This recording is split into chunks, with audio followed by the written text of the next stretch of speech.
Buzzwords can be incredibly useful for conveying a lot of information succinctly, but they can also be total bullshit and can lead to a lot of bad decisions.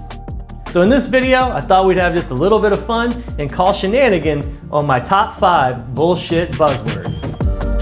Number 5 on the list is BAU. Now this is business as usual. Now my jaw just about dropped the first time I heard this term in disbelief. Why do we need a term that just says we're doing the normal work that we normally do? It just doesn't make any sense. But I gotta tell you, my bigger issue with BAU is that people use it as an excuse not to innovate and not to improve things. If business as usual doesn't include innovation, you're doing something wrong and you need to make some changes. Now, number 4 on the list is empowerment. Now, this is actually a term that I use myself from time to time, but every time I do, I hate myself just a little bit. And that's because the term is actually completely backwards. We are so ingrained in the concept of hierarchy and we believe in it so strongly that we think management just has some natural, God-given power. But the truth is that managers only have power because people decide to listen to them, because those people give the managers their power. So when we use the term empowerment, what we're really saying is that the employees have elected to give power to managers who have elected to give it back to the employees. This again just makes no sense. So what we really need to be focused on instead is getting people to take ownership. And number 3 on the list is don't boil the ocean. I can't tell you how many times I've heard this term, and every time I do, I cringe just a little bit. See, the concept itself means that you shouldn't take on too much at once because it's not going to be effective. And that's actually really sound advice. In fact, I implement that concept and I leverage that concept with all of my clients. The problem is that so many managers and consultants use don't boil the ocean as an excuse to not take on the hard problems, and that's where the real value comes in. For example, if you have a broken org structure and that's causing you problems, you can't just say, we don't want to boil the ocean to avoid fixing the organization structure, because until you fix that org structure, you're not going to get results and you're going to keep having problems. A buzzword number 2 is move the needle.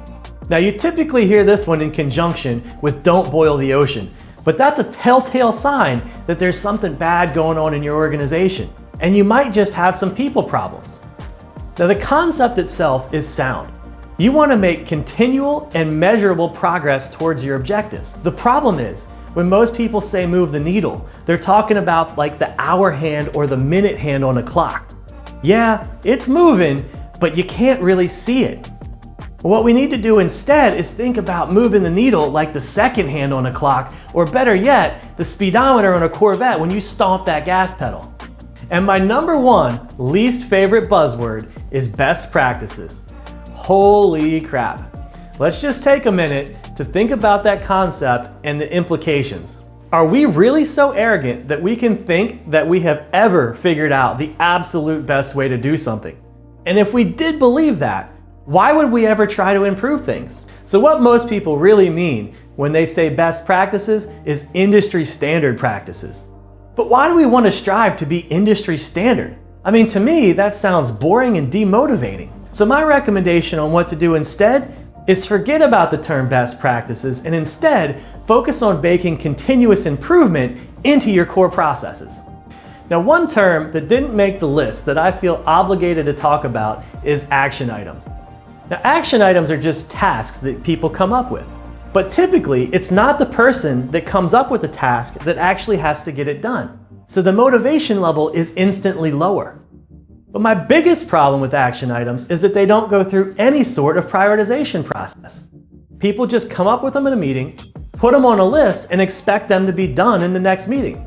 Now, that'd be all well and good if we had infinite time and money and resources and energy, but we don't. Now, this is a lazy and ineffective way to plan work. If you want a better solution, try a backlog. If you don't know what a backlog is, give us a call or shoot us an email. We'll tell you all about it. You can also check out our suggested videos to see if we've got any content on the topic. Don't forget to hit that like and subscribe button and ring that bell to get notifications when we drop new content. And until next time, thanks for watching.